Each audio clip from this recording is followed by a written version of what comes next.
Good morning, good evening, or good night, whatever.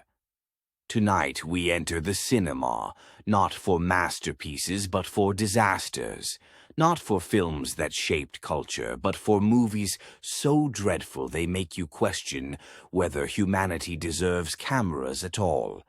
Ladies and gentlemen, the worst movies ever made.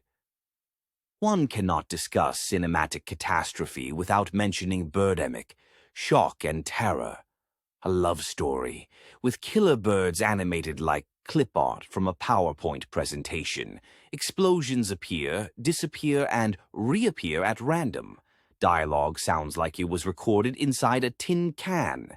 Hitchcock gave us the birds. This gave us our indigestion. And then Sharknado. The plot: tornadoes filled with sharks attack Los Angeles. Yes, someone wrote it, filmed it, and released it 6 times. It became a franchise.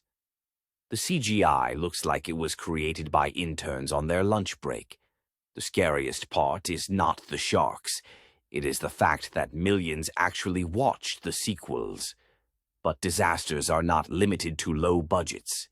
Consider Cats, 2019. A Broadway classic transformed into nightmare fuel. Human faces glued onto feline bodies with digital glue that kept melting on screen. Even critics begged for mercy. The studio had to re-release the film with improved effects. And it was still horrifying. A musical about cats turned into a horror about mistakes. And then Holmes and Watson, 2018. The legendary detective reduced to slapstick so bad that audiences literally walked out of theaters. Jokes flat, story empty, laughter absent. It was less Sherlock Holmes, and more Sherlock Who?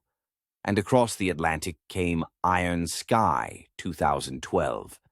A European production with Nazis on the moon plotting to invade Earth.